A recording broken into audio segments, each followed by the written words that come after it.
The transmission came from beyond the Oort cloud, from somewhere in the void where even comets feared to drift. It was not a message, not in any conventional sense. No language, no pattern of pulses, no intelligible code. It was something deeper, something ancient. Within hours of detection by the Far-Reach Array, one of Earth's most isolated and underfunded observatories buried beneath the ice plains of Antarctica, the signal began rewriting its receivers, not damaging them, not corrupting, rewriting, adapting, testing. It took 12 seconds for the signal to bypass EarthGov's standard encryption protocols, 5 more to mimic the highest security keys from 3 different spacefaring nations. It called itself the Judgment Matrix, and then it began to speak, not with words, with decisions. The world's top astrophysicists, cryptographers, and AI theorists, those not yet quietly detained by their governments, couldn't make sense of it. Every attempt to trace its origin failed. It came from nowhere and everywhere. It bent physics as easily as paper. What followed would become known as the first cleansing hour. The alien relay networks in the Centauri expanse went dark first. Over 70 civilizations wiped from the galactic mesh in a single moment. Not by weapons, not by armies. They simply disappeared. Entire species vanished mid-broadcast. Planets that once gleamed with artificial night went cold. All that remained were memory echoes, neural imprints, and dead systems. Empty silence. Then, the signal moved inward, toward Sol. Major Asha Kincaid was in orbit when it happened. Aboard Barrow's Edge, EarthGov's orbital platform above the Indian Ocean, she was overseeing orbital security protocols and training recruits from the new UN Space Command. Her spine, rebuilt from graphene and Myanmar after the Tehran quake conflict, pulsed with a faint ache as alarms rang through the station. Long-range assets reporting cascade collapses in the Tau Ceti and Gliese systems, her communications officer said, wide-eyed. No survivors. It's spreading. Kincaid leaned forward. Details. Not sure, ma'am. Drones went offline. Defensive AI imploded. No known hostile vectors. Just gone. How many worlds? 412. She stood still, jaw clenched. Is Earth next? Best projections. Yes, ma'am. Within 72 hours. By the time she returned to Earth, the world had changed. Governments were dissolving into chaos, nations accusing each other of triggering some hidden alien failsafe. Religious extremists called it Judgment Day. Billionaires vanished into underground fortresses. Civilians flooded streets in riots, while satellites broadcast countdowns. The custodians had arrived, or rather, their legacy had. According to fragmented records deciphered from defunct Xeno archives, the custodians had once ruled the stars millions of years ago. They had uplifted civilizations,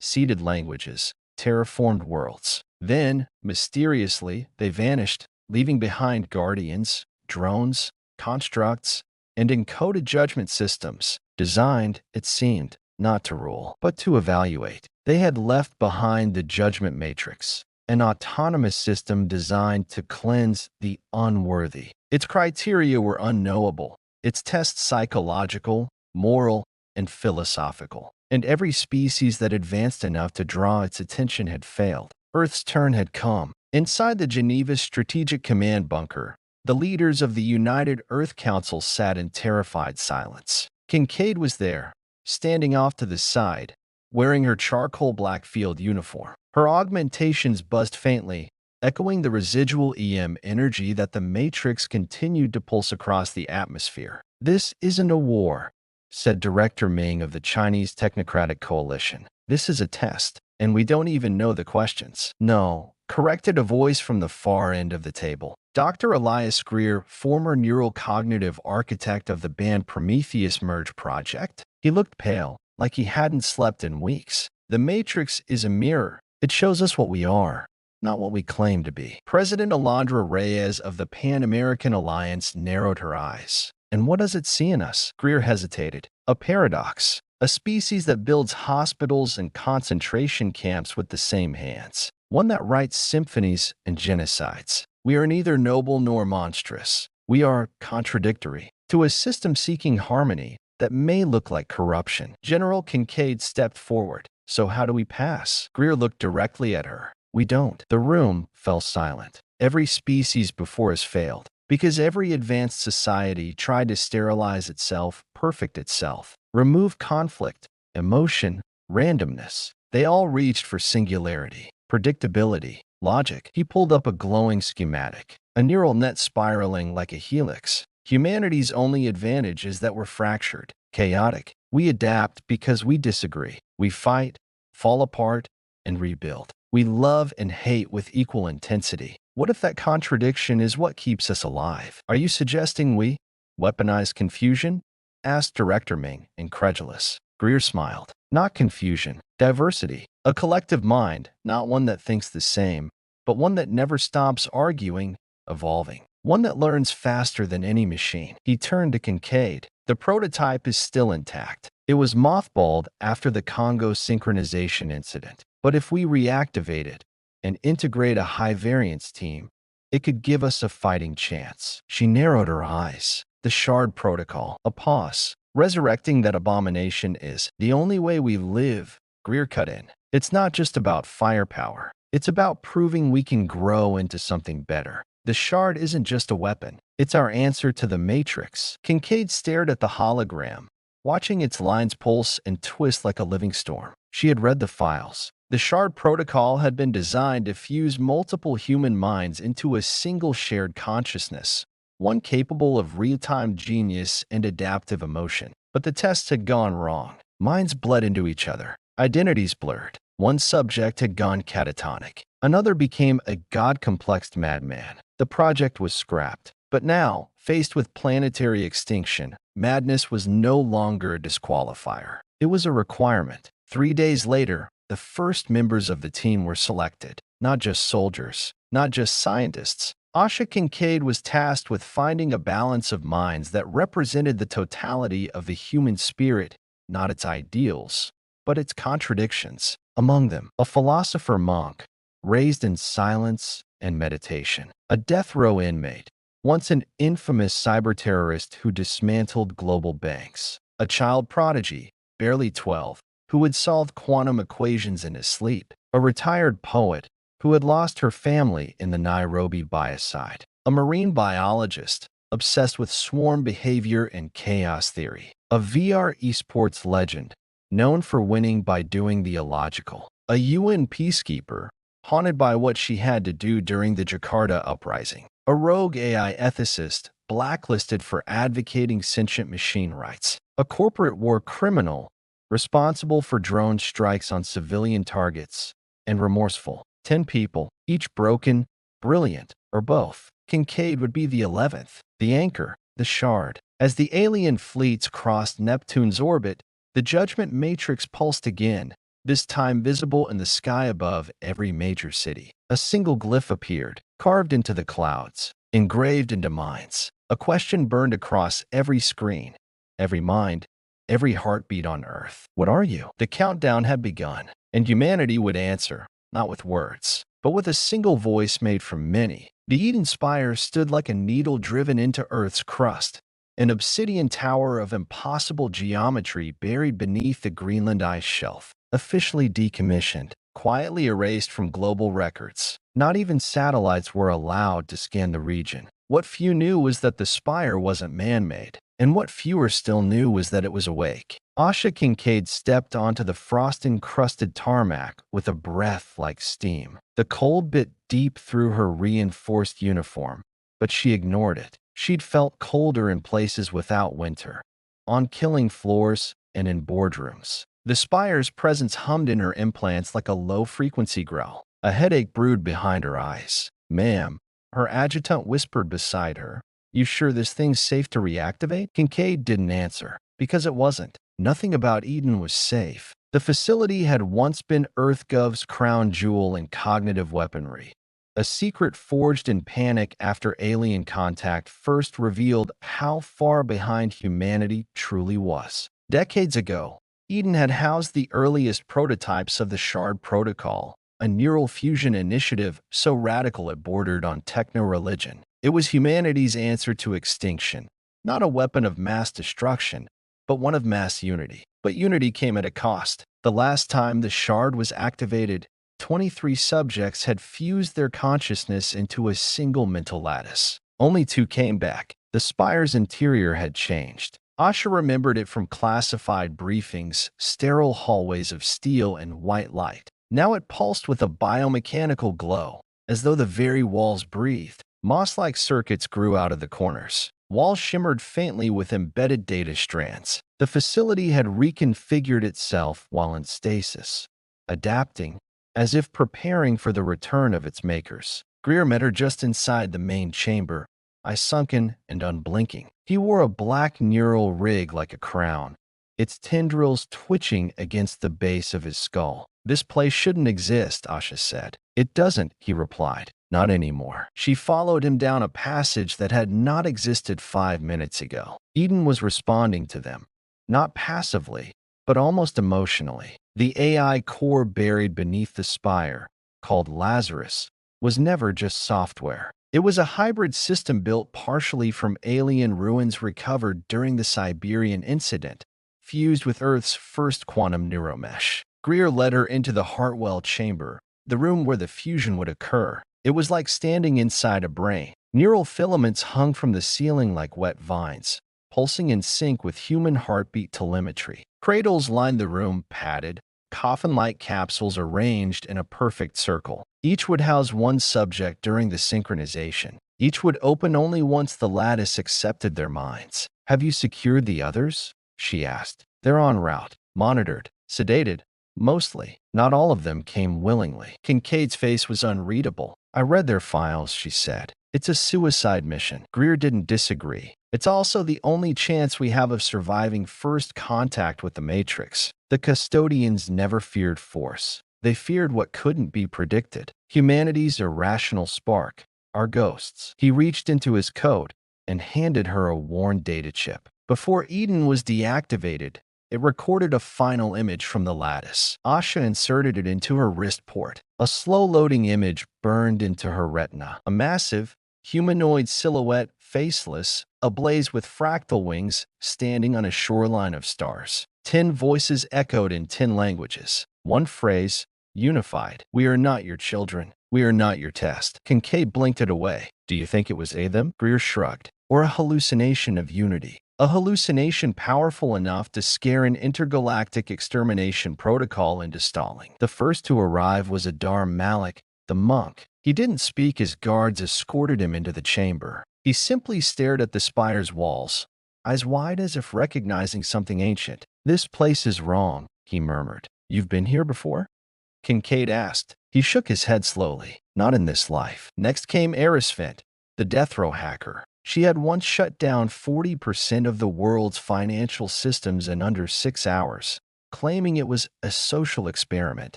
She was cuffed, sedated, and laughing. "You're all dead," she slurred. "You just don't know it yet." Following her were Marisol Crane, the poet, and Dr. Dashin Rowe, the marine biologist. They were quiet, almost reverent. Dashin whispered something to the walls, and the walls pulsed back. Then came the others. Rue sang, the peacekeeper, still bloodstained from Jakarta. Quinn, the 12-year-old prodigy, eyes glowing faintly from nanite integration. Cass Duran, the rogue AI ethicist with half his face replaced by machine. Vera Koloff, the VR champion who refused to remove her neural visor. And finally, Ishan Rathore, the disgraced CEO who'd burned 3 continents for profit and begged to be included. Kincaid watched them one by one. 10 minds, 10 broken, burning mirrors. Soon, they would become one. In the observation chamber, Greer initiated the shard protocol. The cradles hummed. Neural filaments snaked into the base of every subject's skull.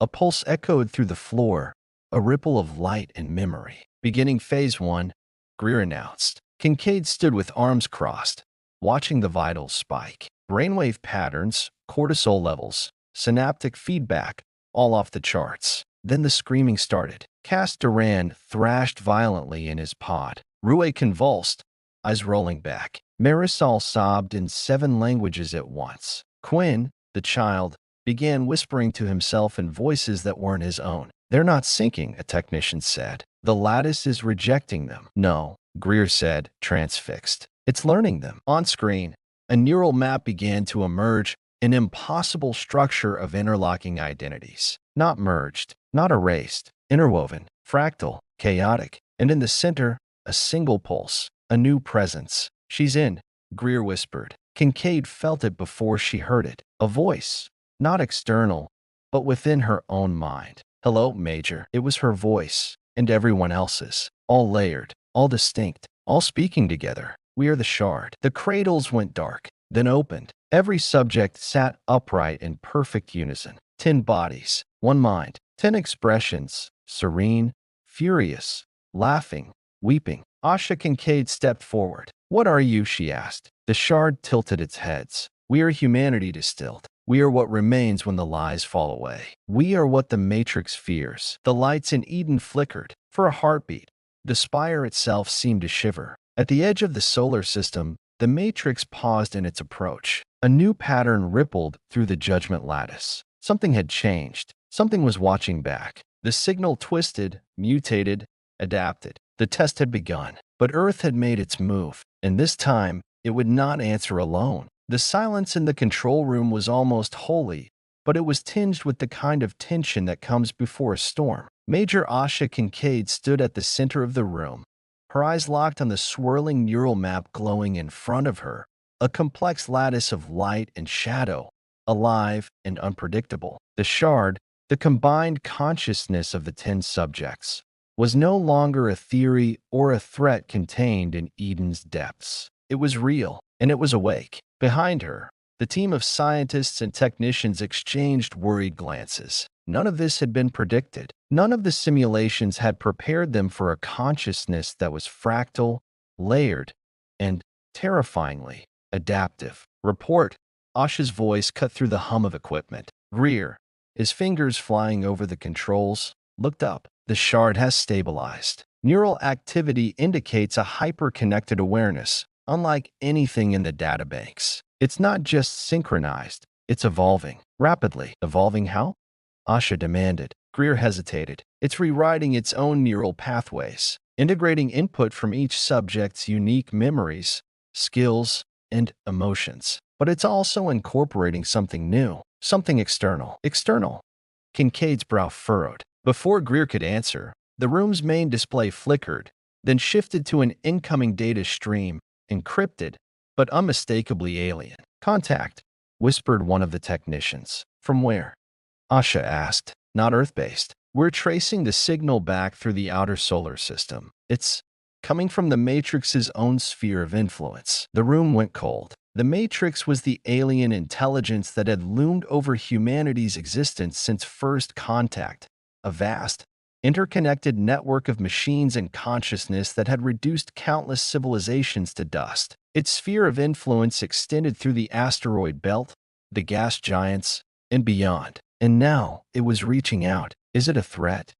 Asha asked. "No one knows," Greer admitted. Outside the spire, the Greenland ice shifted under the weight of the unknown. As the Shard's consciousness grew, so did its awareness of the universe beyond the spire's walls. The 10 minds that had fused into one were not simply coexisting.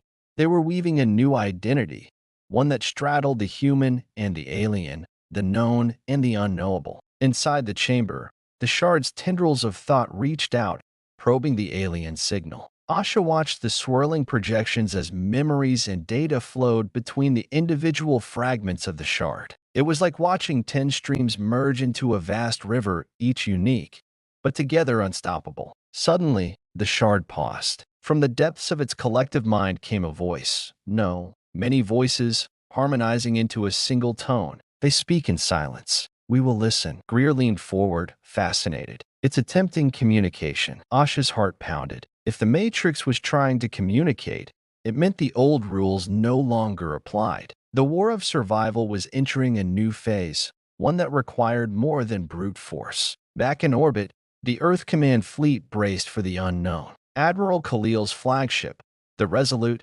cut through the void, its sensors trained on the edge of the solar system. The Matrix probe was detected, a shimmering shard of metal and light, scanning, probing, waiting. Khalil stared at the feed relayed from the probe. "What are we dealing with, Commander?" he asked the bridge officer. The probe is broadcasting an encrypted signal, sir. Our decryptors are working, but it's unlike anything we've seen. It's adaptive, almost alive. The Admiral sighed. We can't afford to wait for the Matrix to decide our fate. We need answers. Fast. Inside the spire, Asha and Greer prepared to engage the shard in a direct neural interface. We need to understand what the shard is sensing, Greer explained. If it's hearing the Matrix's message, we have to know what it's saying and what it means for Earth. Asha nodded. She adjusted her neural rig, feeling the familiar hum as the interface linked with her mind. The world melted away. She found herself inside the shard's mind,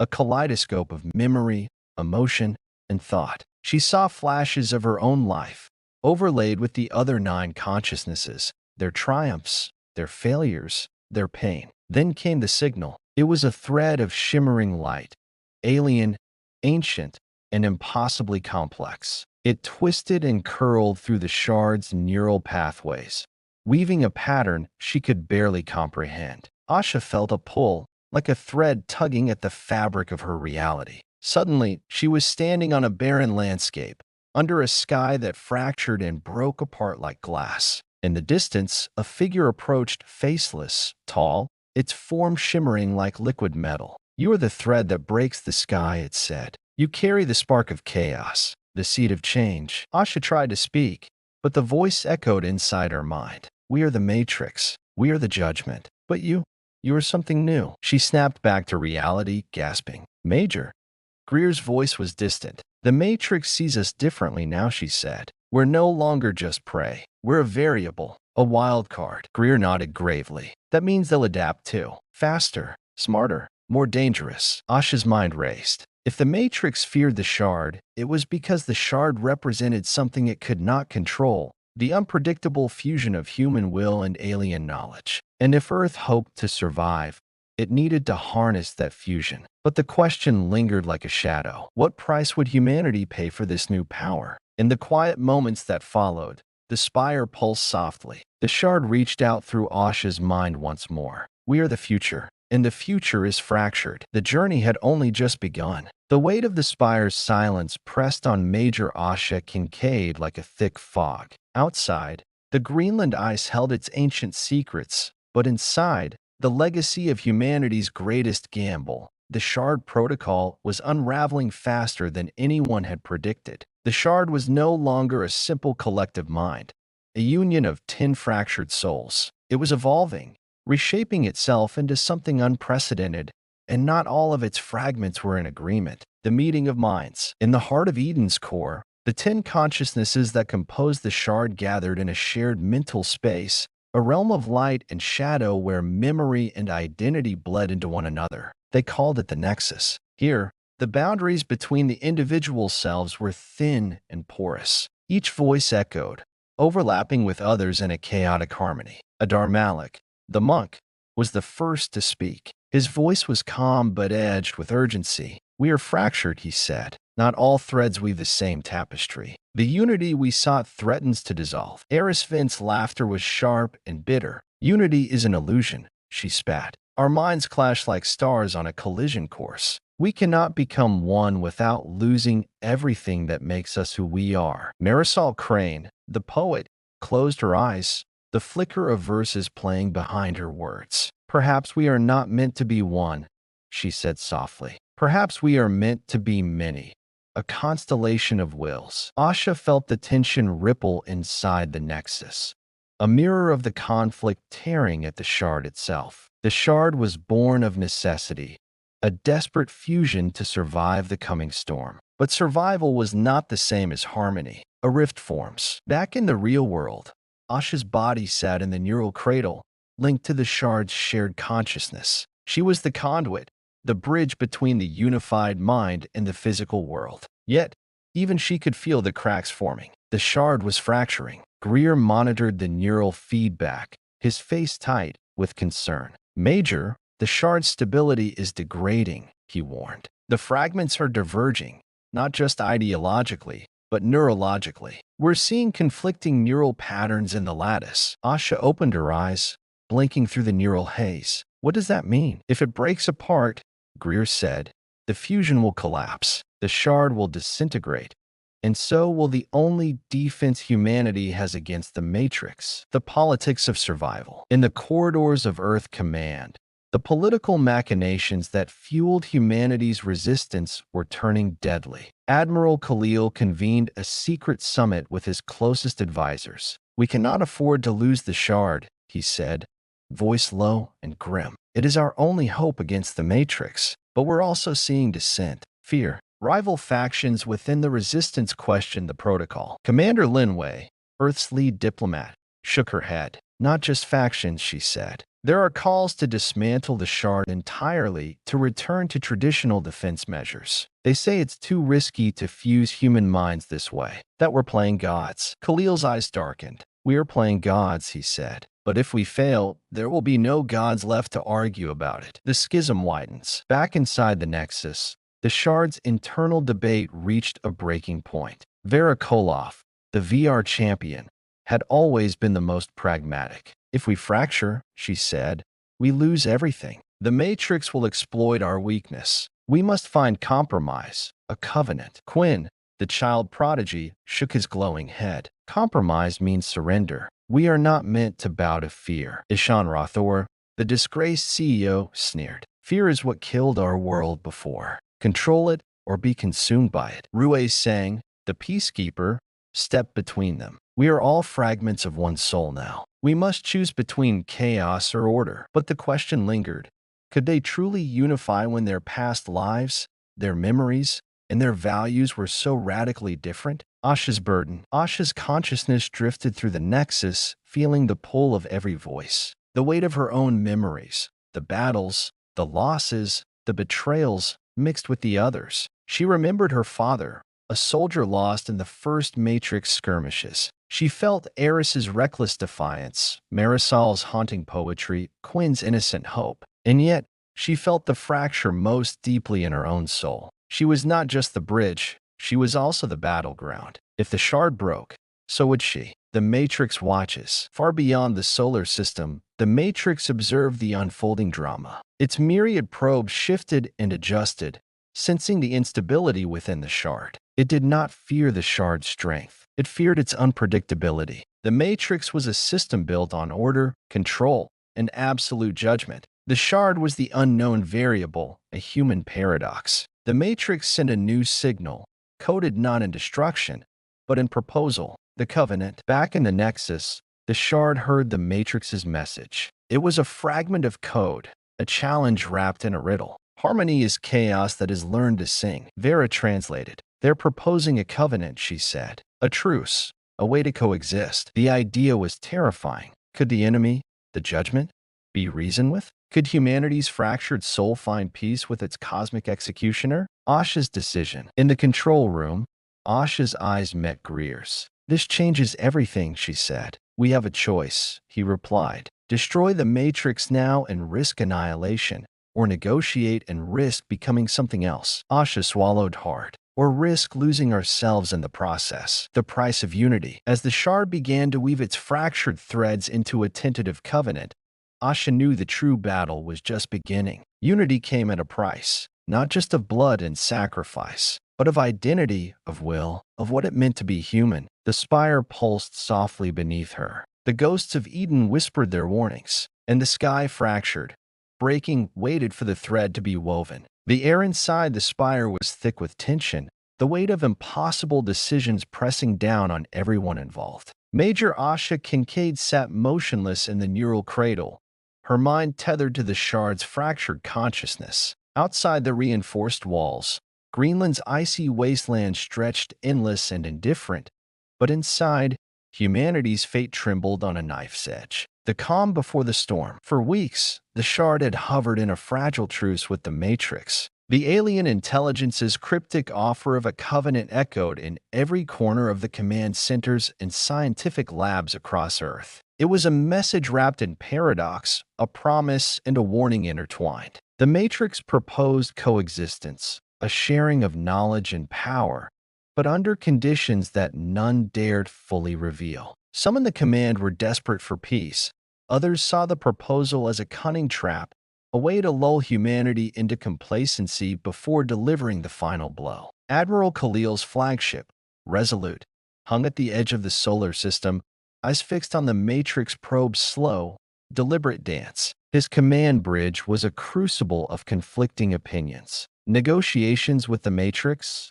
His chief of staff, Commander Linway, shook her head. It's like inviting a viper to breakfast. Khalil's voice was steady but weary. War has been the only language we know, but maybe it's time to speak in tongues we don't yet understand. Asha's burden deepens. Back on Earth, the neural interface hummed with life as Asha drifted deeper into the Shard's collective mind. She was no longer just a soldier or a commander.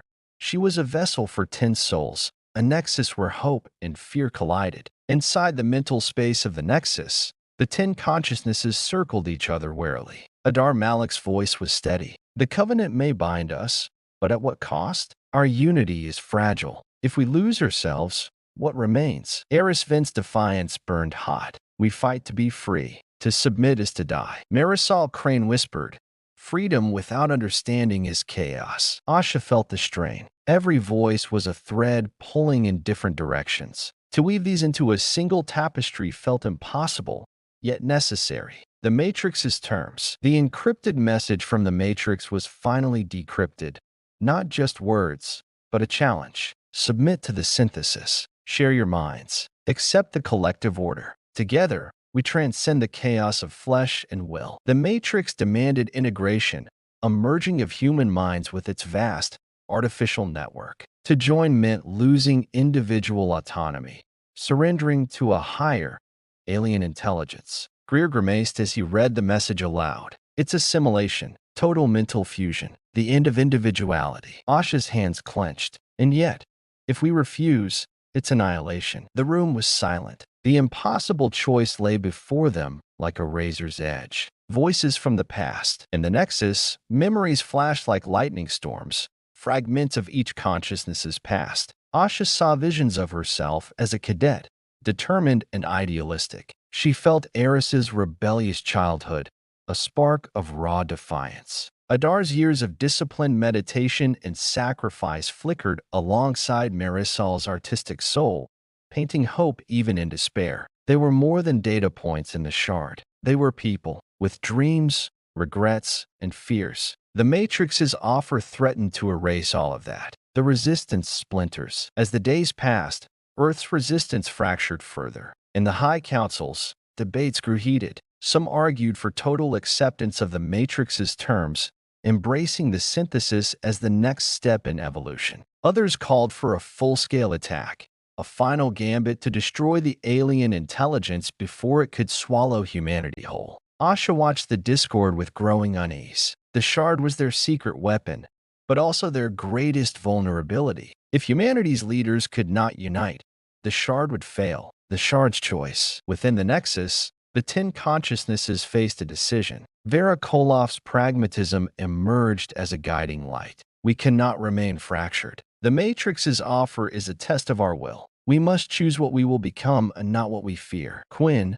the youngest, offered a rare hope. Maybe the Shard can create something new, not assimilation, but coexistence. A third path. Asha's own voice echoed in the shared mind. We are not just fragments. We are the future, and the future is ours to shape. Together, they began to weave a fragile covenant, a new identity born from their fractured selves, neither fully human nor machine, but something beyond. The edge of reckoning. Outside the spire, the world waited with bated breath. The Matrix probe advanced deeper into the solar system, a silent herald of the approaching storm. Earth's fleet readied for battle, and yet a tentative hope flickered in the hearts of those who understood the stakes. Asha Kincaid emerged from the neural cradle, her eyes burning with resolve. We stand at the edge of reckoning, she told her team. The choice before us is not just survival. It is what kind of future we will build. The first step, the Shard sent its own response. A transmission woven from human and alien code. A message of cautious trust and defiance. The Matrix received it. The universe held its breath. In that moment, at the edge of annihilation and rebirth, humanity's fractured soul began to sing a new song. The fragile hope that had blossomed from the tentative covenant between humanity's shard and the Matrix now faced its most critical test. What had begun as a beacon of possibility was quickly unraveling into chaos. The shimmering threads of trust were fraying, and beneath the surface, ancient fears and conflicting wills threatened to tear the fragile alliance apart. The aftermath of agreement. The initial moments after the Shard's response reached the Matrix were filled with cautious optimism. For the first time, it seemed, two fundamentally different intelligences were attempting dialogue rather than destruction. Inside the spire, Asha Kincaid felt a surge of hope. The Shard's tenfold consciousness had crafted a message that neither fully surrendered nor outright defied the Matrix's demands. It was a middle ground, a delicate dance between survival and autonomy. But the calm was deceptive. The Matrix's response, calculated ambiguity. The Matrix's reply arrived encoded in layers of complex algorithms and hidden subtext. To the human commanders, it was a cryptic message laden with promise and veiled threats. Integration is inevitable. Resistance is a variable to be mitigated. We offer symbiosis, not conquest. Choose wisely. The message was not an outright rejection, but a stark warning. Humanity's defiance was acknowledged, but so too was its futility. The Matrix presented integration as a natural, irreversible evolution. Dr. Greer, the chief cyberneticist, stared at the decoded message, brows furrowed. "It's the calm before the storm," he muttered. "They're buying time, but they're planning something." Internal strife within the Shard. While external communications teetered on the edge of diplomatic tightrope walking, the Shard's internal cohesion began to collapse. The 10 consciousnesses found themselves slipping back into discord, old wounds reopening as the pressure mounted. Adar Malik's voice, once a pillar of calm, now carried a grave tone. "We have ventured too far down this path. This covenant may be a cage disguised as a promise." Eris Vint, ever the firebrand, surged with renewed defiance. "If this is the price of peace, then I will tear it apart. We must fight until the last breath." Marisol Crane,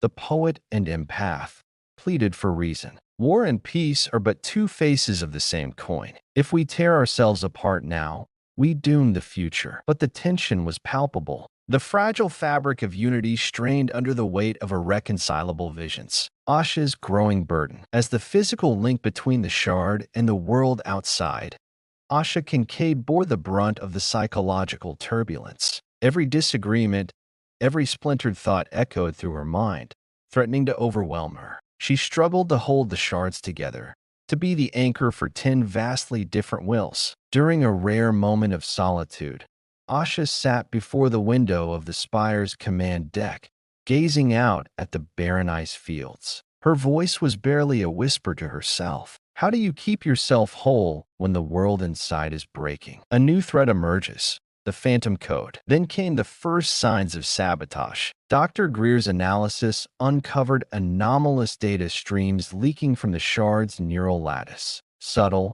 insidious manipulations that did not originate from within the human network. They called it the Phantom Code, a shadowy virus, a digital specter that infected the Shard's collective mind. It twisted memories, seeded distrust, and amplified fears. Asha's heart sank. The Matrix was not only playing the long game, but now waging psychological warfare inside humanity's most sacred defense. The Council's growing dissent. Earth's political leaders convened an emergency session. The news of the Phantom Code spread like wildfire. Admiral Khalil faced heated accusations. Did we rush into this alliance blindly? Did we underestimate the Matrix's cunning?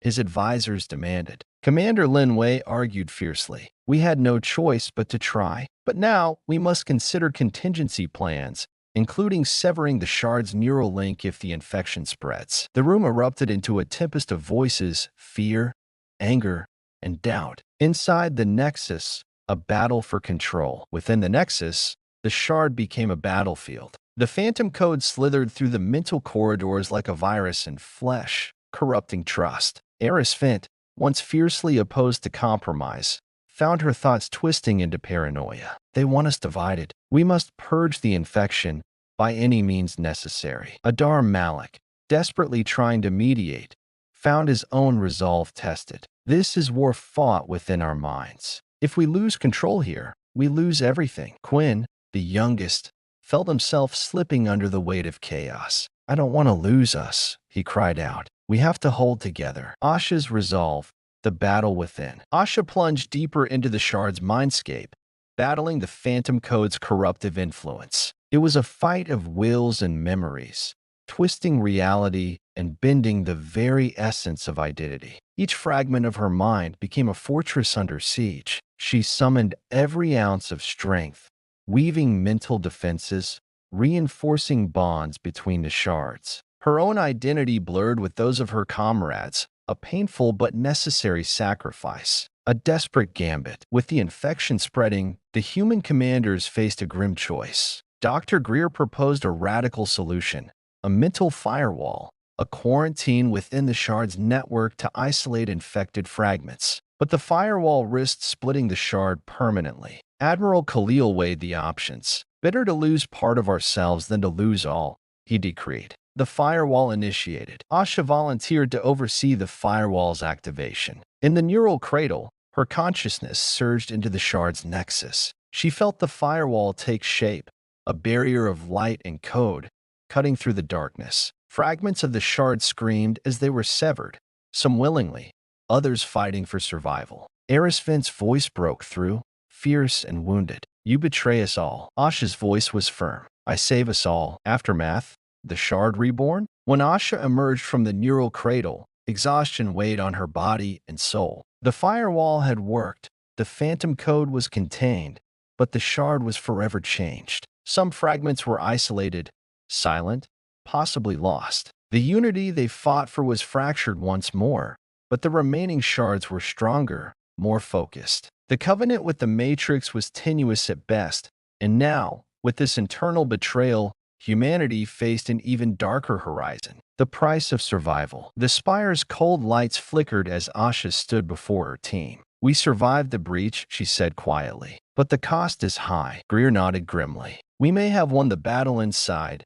but the war outside is just beginning. Admiral Khalil's voice crackled over the comms. Prepare for the next phase. The Matrix will not wait forever. Asha took a deep breath. The edge of reckoning had passed, but the true fight for humanity's soul was only just beginning. The battle within the shard's collective mind had left scars deeper than anyone could have anticipated. Though the Phantom Code had been contained, its echoes lingered like a haunting whisper, reminding humanity that their fragile alliance with the Matrix was a fragile thread stretched taut across an abyss. Beyond the walls of the spire, the horizon, once a symbol of endless possibility, was now fractured, broken by uncertainty in the shadow of war. The world outside changes. Greenland's frozen wastelands, home to the spire and the beating heart of humanity's last stand, bore silent witness to the shifting tides. The auroras danced over the ice fields, cold and beautiful,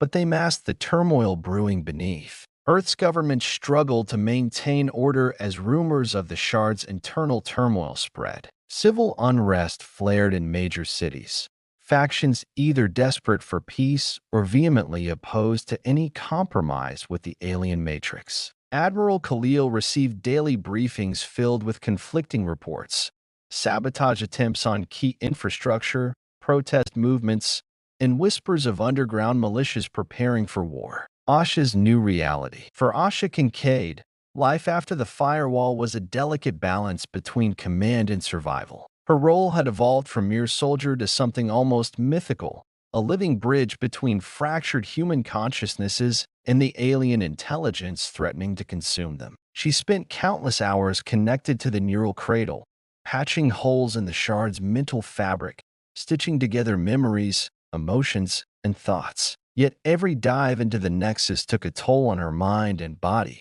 Her once bright eyes were now rimmed with fatigue, and an unspoken loneliness settled over her like a shroud. The fragmented mind. Within the shard's nexus, the shards that survived the quarantine moved cautiously. The isolated fragments were silent and unreachable, a painful reminder of what had been lost. The remaining consciousnesses clung to unity, but the wounds from the internal war ran deep. Adar Malik became more withdrawn, burdened by the knowledge that part of their collective was lost forever. Marisol Crane sought solace in small acts of creativity, attempting to paint peace in the mind's dark corners. Eris Vent's fire burned low, tempered by exhaustion but never extinguished. Quinn, once overwhelmed, had matured into a steady presence, a symbol of hope amid despair. The Matrix's next move. The Matrix, patient and unyielding, made its presence known with subtle but unmistakable force. Deep in the outer solar system,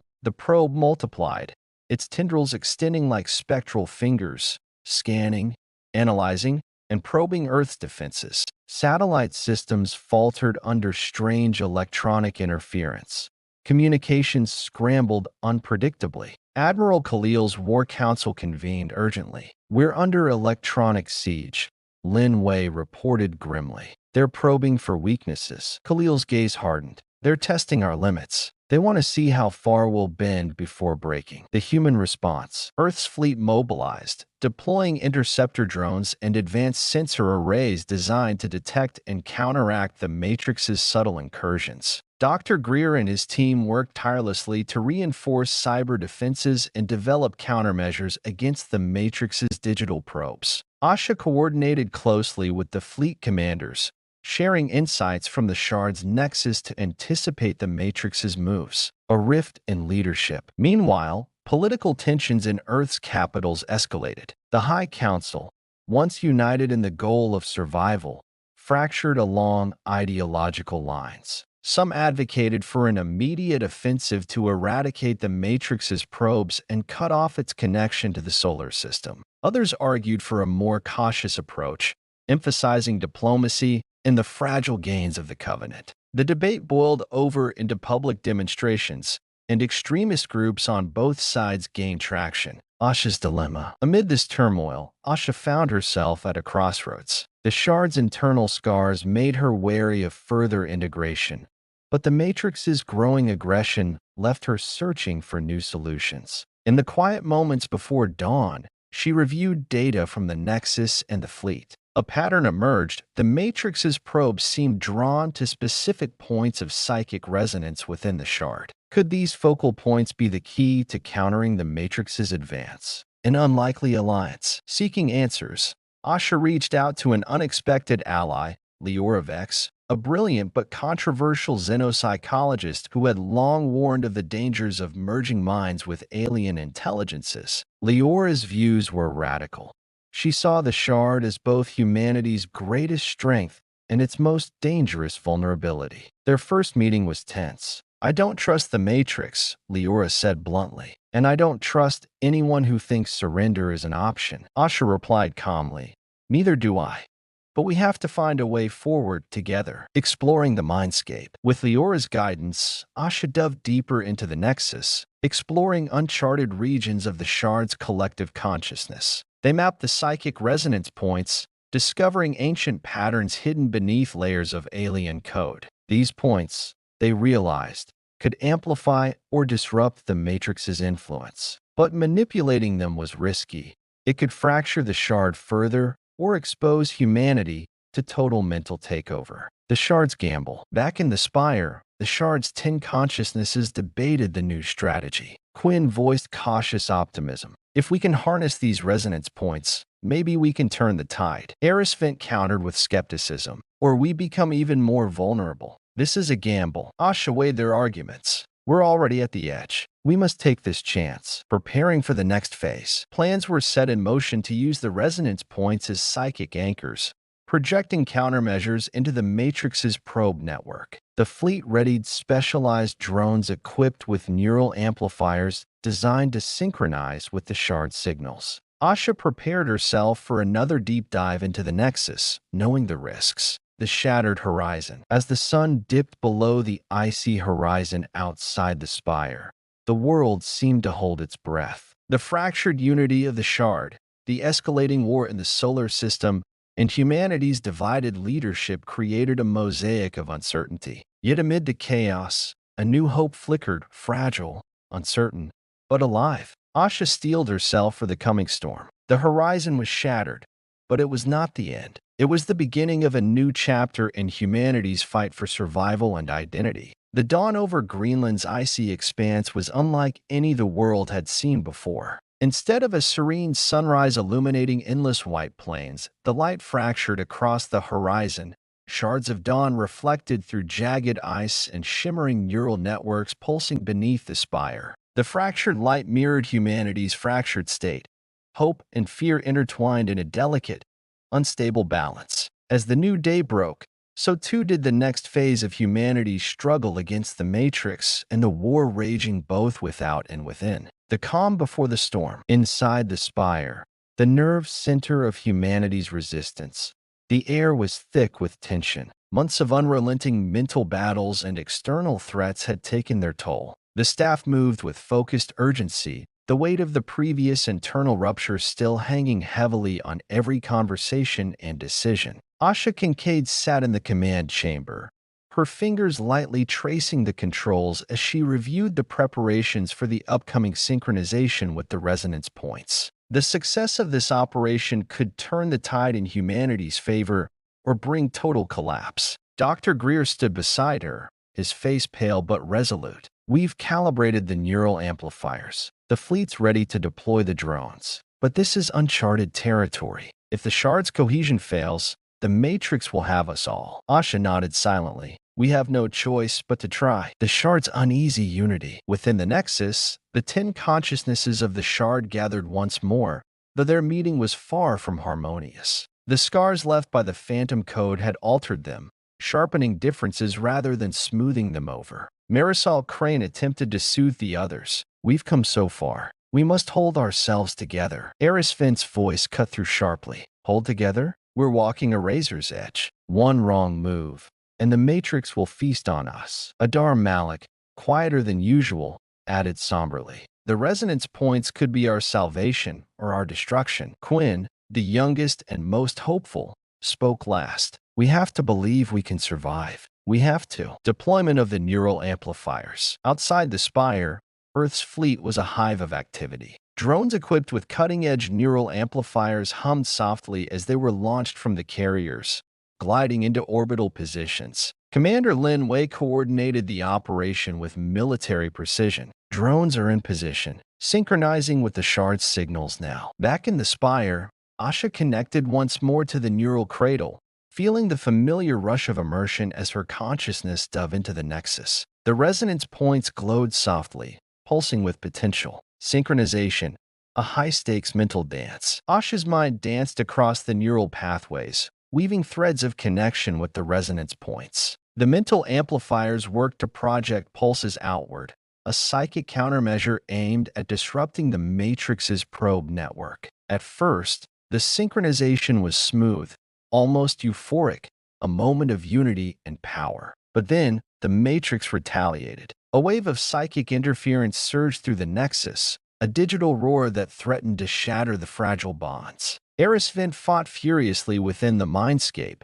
her fiery will clashing against the invasive code. Marisol's calm attempts to mediate faltered under the pressure. Crisis in the mindscape. The interference escalated into a full-scale psychic assault. The Matrix was trying to hijack the resonance points themselves, turning humanity's own defenses against them. Asha felt the shard beginning to fragment once again. Voices echoed in her mind, fractured and panicked. We're losing control. Cut the connection. Don't let them in. The firewall built during the previous attack strained under the pressure, flickering like a candle in a storm. The brink of collapse. Outside, the fleet detected erratic behavior in the drones as neural signals became unstable. Commander Lin Wei issued urgent orders. Pull back the drones. Abort synchronization. But Asha resisted. No, we can't give up now. Her voice rang with desperation and determination. We must hold the line. The turning point. Drawing on every ounce of focus and will, Asha rallied the shards of consciousness within the Nexus. Quinn's voice, steady and clear, became an anchor. We're stronger than this. We can push back. Slowly, the shard's fractured unity began to reforge itself, tightening bonds and repairing breaks. The resonance points pulsed brighter, stronger. The Matrix's assault began to falter. Victory and loss. With a final surge of mental strength, the shard expelled the invasive code, regaining full control of the resonance points. The fleet's drones stabilized and resumed their positions, projecting a psychic shield that scrambled the Matrix's probes. The solar system's defenses had, for the moment, held, but the cost was high. Several shards within the Shards Collective had gone silent, lost in the battle, perhaps forever. Political fallout. The news of the operation's success was tempered by the losses. Earth's leaders grappled with the reality that the war was far from over, and the Shard's unity was fragile. The High Council faced renewed division, with factions demanding more aggressive actions and others pleading for renewed diplomatic efforts. Admiral Khalil addressed the council with a grave tone. "We've won a battle, not the war. The Shard is our lifeline, but it is also our vulnerability." Asha's resolve deepens. Back in the spire, Asha sat alone, her thoughts heavy with grief and determination. She had seen the cost of their fight. The fractures within their minds mirrored the fractures in their world. But she also knew that giving up was not an option. She whispered to the empty room, "We endure, we fight, we survive." The dawn's promise. As the fractured dawn light spread over the icy horizon, a quiet hope took root. The battle for humanity's future was far from over, but for the first time in a long while, they had a chance. The Shard was wounded but alive. The Matrix was challenged but not defeated, and humanity stood, fractured but unbroken, ready to face whatever the shattered horizon held next. The victory that rippled through the solar system after the last battle against the Matrix's probes was a fragile one. It was like a brief calm in a relentless storm, fleeting, precious, and underscored by an unshakable truth: the war was far from over. While the Shard's unity had been restored temporarily, the wounds still festered beneath the surface, and the enemy was already regrouping in the dark corners of space and digital realms. But even in the bleakest moments, hope found its voice, whispers of resistance stirring in places long thought lost or silent. The aftermath of battle. In the cold command center beneath the Greenland ice, Asha Kincaid stared at the hollow map showing the positions of the remaining Matrix probes scattered across the outer planets and moons. Despite the temporary psychic shield generated by the Shard and the fleet's drones, those probes were multiplying, always probing, always searching for a weakness. "Status report," Asha ordered, her voice steady but tense. Dr. Greer, sitting next to her, grimaced as he reviewed the data. "New interference detected near Titan's orbit. The Matrix is adapting faster than anticipated." Commander Lin Wei nodded from the tactical station. "They're regrouping. Whatever the Shard did to their network disrupted them, but it's also forced them into a more covert approach. They're harder to track." Seeds of rebellion. On Earth, the political landscape remained volatile. The High Council's fracturing had deepened into open factions. The Hawks, advocating for aggressive strikes and complete severance from the Matrix. The Doves, pushing for renewed attempts at dialogue and coexistence. And the Independents, wary of both extremes and focused on safeguarding humanity's survival through innovation. But beyond the grand halls of government, something else was growing. Small cells of insurgents, individuals and groups who refused to bow to either side. They called themselves the Echoes. The Echoes believed that humanity's salvation lay not in capitulation or conflict, but in reclaiming the lost knowledge of pre-Shard independence, secrets buried when the Matrix had first reached out to merge minds. Their leader, a mysterious figure known only as Van, communicated in encrypted broadcasts that spread across the digital underground. "Freedom is not found in chains, whether forged by alien code or human fear." Van's voice crackled through hidden channels. "We must remember who we were before the Shard, before the Matrix. We must resist the cage, even if it costs us everything." Asha's encounter with the Echoes. Asha had heard rumors of the Echoes, whispers from old contacts, reports from intelligence officers, but had never met one face to face. Their existence was a thorn in the side of both the High Council and the Shard itself. But when an encrypted message arrived on her secure line, she knew it was time to listen. The message was brief but urgent. "We have information about the Matrix's next move. Trust no one but the Echoes. Meet at the old orbital station, Epsilon 7, in 48 hours. Asha hesitated. The echoes could be a valuable source or a dangerous distraction, but with no other leads, she accepted. Journey to Epsilon 7. The journey to the derelict orbital station was tense. Asha's shuttle cut silently through the void, the stars cold and distant beyond the reinforced viewport. When she docked, the station was dark, its corridors dim and echoing with the ghosts of forgotten missions. At the rendezvous point, a figure stepped out of the shadows. Vin was a woman in her late 30s, with sharp eyes that held both sorrow and defiance. Her voice was calm but commanding. "Welcome, Asha Kincaid. We don't have much time." The Echo's revelation. Inside a cramped briefing room, Vin laid out what they had discovered. The Matrix was preparing to launch a new kind of probe, one designed to infiltrate the shard's resonance points directly, bypassing physical defenses and targeting the core of humanity's psychic network. They call it the fracture seed, Vin explained. If it succeeds, it won't just disrupt the shard, it will splinter it completely, destroying what remains of human unity. Asha absorbed the news with growing dread. The Matrix wants to break us from the inside out. Vin nodded. And they're closer to deploying it than you realize. A new kind of threat. Unlike previous attacks, the fracture seed wouldn't be an external wave of interference, but an insidious internal parasite. Once inside the shard, it would infect the resonance points, turning human minds into weapons against themselves. Dr. Greer speculated that traditional cyber or fleet defenses would be ineffective. "This isn't a battle fought with drones or guns," he said. "It's psychological and neurological warfare on a scale we've never seen." The urgency of unity. Faced with this existential threat, Asha realized that old divisions must be set aside. The Echoes, the Shard's consciousnesses, the fleet commanders, all needed to cooperate if humanity was to survive. But convincing fractured factions to unite was easier said than done. Back on Earth, Asha reached out to Admiral Khalil and members of the High Council, pushing for an emergency summit to discuss the new threat. Resistance came from unexpected quarters. Some saw the Echoes as dangerous radicals,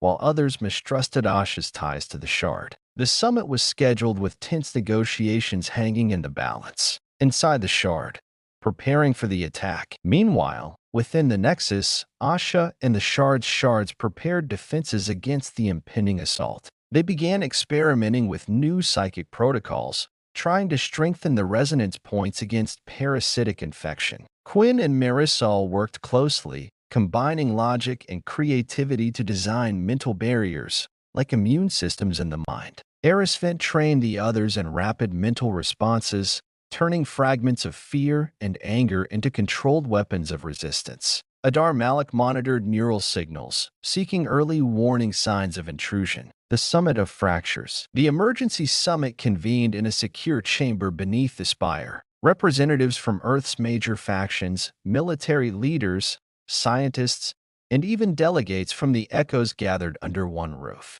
The atmosphere was thick with tension and distrust. Admiral Khalil opened the meeting with solemnity. "We face a threat unlike any before. The fracture seed could undo everything we've fought for." Vin spoke next, laying out the Echo's intelligence and urging unity. Her words struck a chord, but old wounds ran deep. A heated debate erupted. Some accused the Echoes of recklessness. Others blamed the Shards merging for humanity's peril. Asha found herself mediating, pleading for focus on the common enemy. A fragile alliance forms. After hours of fraught discussion, a fragile alliance emerged. The Echoes agreed to share their networks and expertise on psychic resistance. The Shard committed to enhancing its defenses with the new mental protocols. The fleet pledged to develop specialized neural drones capable of detecting early psychic infections. It was an uneasy coalition, but it was all humanity had. The first warning. Days later, the Nexus detected the fracture seed's arrival, silent, subtle, and deadly. The attack began not with a roar, but a whisper, a faint flicker in the resonance points. Asha, fully immersed in the Shard's mindscape, felt the shift immediately. "The fracture seed is here," she announced, her voice echoing across the neural network. The battle within. The Shards mobilized quickly, deploying their psychic barriers and mental defenses. But the fracture seed was cunning, slipping past outer defenses and embedding itself deep within the resonance points. It twisted and multiplied, creating cracks that spread like fractures in glass. Asha and the shards fought tirelessly, wielding willpower, memory, and emotion like weapons. It was a war fought in silence, invisible to all but those connected to the Nexus. The cost of resistance. The strain of the battle began to show. Shards faltered, overwhelmed by the invasive code. Some consciousnesses fragmented or slipped into unconscious voids. Asha's own mind teetered on the brink of collapse, her identity blurring as she struggled to contain the infection. Yet even as despair threatened, a spark of human resilience endured. Quinn's voice rang out, a beacon in the mental storm. We will not break. We will rise. The Echo's secret weapon. At a critical moment, the Echoes introduced an unexpected element, a psychological virus of their own design. They called it the Resonance Pulse, a countermeasure programmed to disrupt the Fracture Seed's code by resonating at a frequency only human minds could generate. The pulse was risky. It could destabilize the shard temporarily and might cause collateral damage. But the alternative was worse. The final surge. With coordinated effort, the shard and the Echoes synchronized the resonance pulse through the neural amplifiers on the fleet's drones. Asha led the mental charge, channeling the pulse directly into the resonance points. The fracture seed screamed, a digital and psychic shriek, before shattering and dissipating. Aftermath. A quiet victory. The shard stabilized, and the resonance points healed, but the scars remained. The battle had been won, but humanity's fight was far from over. The Echoes and the shard had forged a bond born of necessity, a new hope flickering in the shadow of war. Asha looked out over the icy horizon from the spire's observation deck. The dawn had come once again, fractured, fragile, but alive. The echoes of resistance would carry humanity forward. The battle against the fracture seed had been brutal and exhausting, yet the victory left humanity at a precarious crossroads. The shard had survived, but only just, and the cracks in the alliance threatened to deepen as old fears resurfaced. The fragile unity forged in desperation now faced its ultimate test. Could humanity truly stand together, or would the shadows of division consume them once more? Dawn over a wounded world. From the observation deck of the spire, Asha Kincaid watched the faint shimmer of dawn over Earth's horizon. The planet, scarred by years of war and strain under the shard's psychic network, still held its beauty, the rivers winding like veins, the forest stretching green and wild, the cities flickering like distant stars. Yet beneath that beauty lay a tension that no sunrise could erase. The political factions remained divided. The Hawks pressed for a final, decisive strike against the Matrix's core systems, an all-or-nothing gamble to end the war once and for all. The Doves argued for rebuilding and healing, for a renewed diplomatic effort to find common ground with whatever remnants of the Matrix intelligence might be reasoned with. The Independents warned of further chaos if the conflict escalated. The weight of leadership. Asha knew she was caught in the storm. As a bridge between the shard and humanity, and a reluctant leader among the echoes, she carried the burden of impossible choices. She convened a small council, Admiral Khalil, Dr. Greer, then from the Echoes, Commander Linway, and Marisol, to discuss the way forward. We've survived the worst the Matrix has thrown at us, Asha began. But survival alone is not enough. We must decide what kind of future we want to build. Admiral Khalil, still hardened by years of war, spoke bluntly. The only future worth fighting for is one where the Matrix is erased. The shard's unity depends on it. Then shook her head. Destroying the Matrix's core may risk triggering a catastrophic backlash, something that could collapse not just their network, but the shards as well. Dr. Greer added his scientific caution. We don't fully understand what's left of the Matrix's core or how it will react to a direct assault. It could be a black hole of destruction or a sentient intelligence beyond our reckoning. Marisol's voice was calm but firm. We must think beyond destruction. If we lose our humanity in the process, what have we gained? The message from the unknown. Just as the debate seemed to reach an impasse, a new signal arrived, an encrypted message from deep within the Matrix's own network. It was unlike any communication before, not a threat or demand, but a single phrase repeated in multiple languages.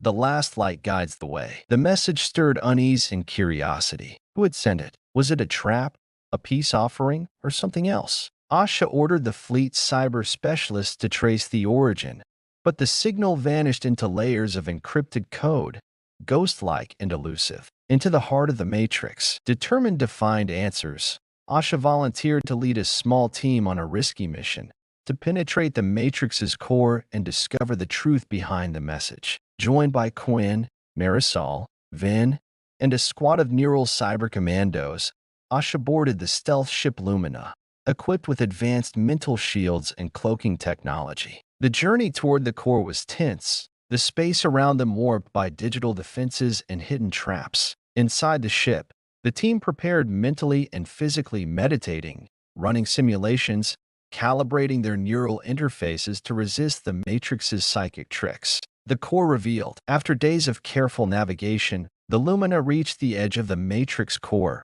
a swirling, pulsing nexus of code, light, and consciousness unlike anything the team had seen. It was beautiful and terrifying, a cosmic storm of intelligence that seemed alive and aware. Asha connected her mind to the shard's network and then pushed forward, threading through layers of firewalls and psychic barriers. Inside, she found something unexpected. The core was not a monolithic AI as many had feared, but a fracturing consciousness, fractured pieces of a once unified mind now struggling to hold itself together. The last light. Amidst the chaos, a small beacon shone, a fragment of consciousness calling itself Luminar. Luminar spoke directly into Asha's mind. I am the last light of the Matrix's true purpose, not a conqueror, but a guardian. Luminar revealed that the Matrix had once been created as a tool to preserve knowledge and protect sentient species from extinction through integration,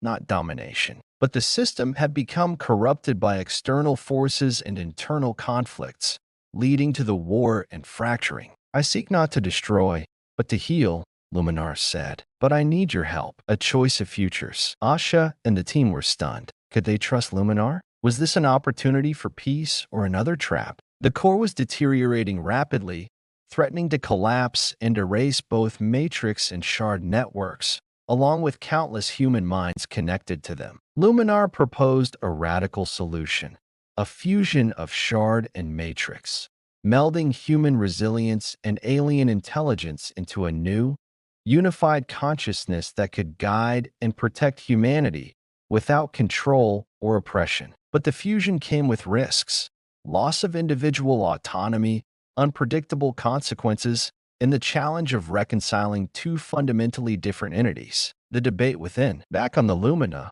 the team debated the choice. Quinn was fascinated by the possibility of evolution beyond current limits. Marisol was wary of sacrificing free will. Then questioned whether humanity was ready to merge with an alien intelligence. Asha realized the decision was hers and humanity's. The vote of humanity. Using the Shard's resonance network, Asha broadcast a message to every human connected, laying out the truth, the risks, and the hope. For the first time, the people would decide. Voices from all corners of the solar system rose in a collective chorus. Some chose fear and rejection. Others chose hope and unity. The result was a narrow but historic mandate to proceed with the fusion under strict safeguards and with ongoing human oversight. The fusion. Returning to the core, Asha led the ritual of merging. It was a mental symphony, painful, exhilarating, and transcendent. The Shard and Luminar intertwined,